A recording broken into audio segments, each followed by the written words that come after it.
টিএমচিক অসমৰ ৰাইজে গ্ৰহণ নকৰে।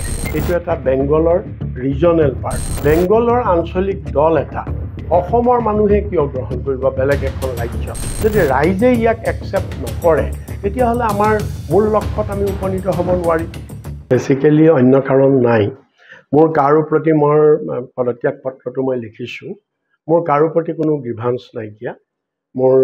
মই অন প্ৰিন্সিপল মই আদৰ্শগত কাৰণতেই মই ত্যাগ কৰিছোঁ। কাৰণ এইটোৱেই, যেতিয়া মই টিএমচিত যোগদান কৰিছিলোঁ, মই কংগ্ৰেছৰ পৰা গৈ যোগদান কৰিছিলোঁ আৰু তেতিয়া মই কৈছিলোঁ আৰু মই আশা কৰিছিলোঁ যে পশ্চিমবংগত মমতা বেনাৰ্জীৰ নেতৃত্বত টিএমচিয়ে যি ধৰণে বিজেপিক প্ৰতিৰোধ কৰিছে আৰু যি শক্তিশালীভাৱে বিজেপিৰ লগত যুঁজ দি আছে, ঠিক একেদৰে অসমতো আমি টিএমচিৰ যোগেদি তেনেকুৱা এখন প্লেটফৰ্ম কৰি আমি বিজেপিক ইয়াত প্ৰতিহত কৰিব পাৰিম, তেনেকুৱা এটা সপোন লৈ মই টিএমচিত যোগদান কৰিছিলোঁ।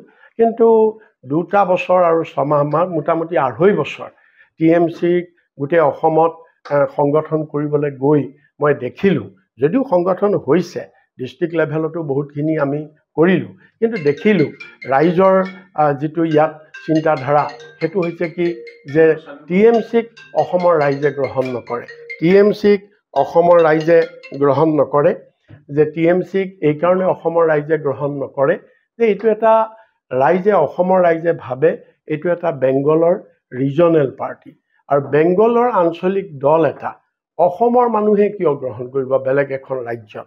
গতিকে এই নেৰেটিভটো আমি বহুত চেষ্টা কৰিছিলোঁ ৰাইজক বুজাবৰ কাৰণে, কিন্তু নুবুজিলে। গতিকে মই ডিচাইড কৰিলোঁ যদি ৰাইজে ইয়াক একচেপ্ট নকৰে তেতিয়াহ'লে আমাৰ মূল লক্ষ্যত আমি উপনীত হ'ব নোৱাৰিম।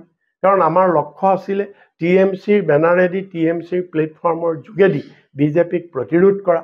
কিন্তু ৰাইজেই যদি সেই টিএমচিক ইয়াত একচেপ্ট নকৰে তেতিয়াহ'লে আমি বিজেপিক কেনেকৈ ইয়াত প্ৰতিৰোধ কৰিব পাৰিম? আমি নোৱাৰিম। গতিকে আননেচেচাৰী মোৰ সময় আৰু এনাৰ্জি এইখিনি অপব্যয় হোৱাৰ বাহিৰে একো নহ'ব। আৰু সেইকাৰণে মই বহুত চিন্তা কৰি মই টিএমচি দলৰ পৰা মই ত্যাগ কৰিছোঁ। সেইকাৰণেই যাতে ৰাইজে যিটো বিচাৰিছে মই সেইটো মানিবলৈ মই বিচাৰিছোঁ।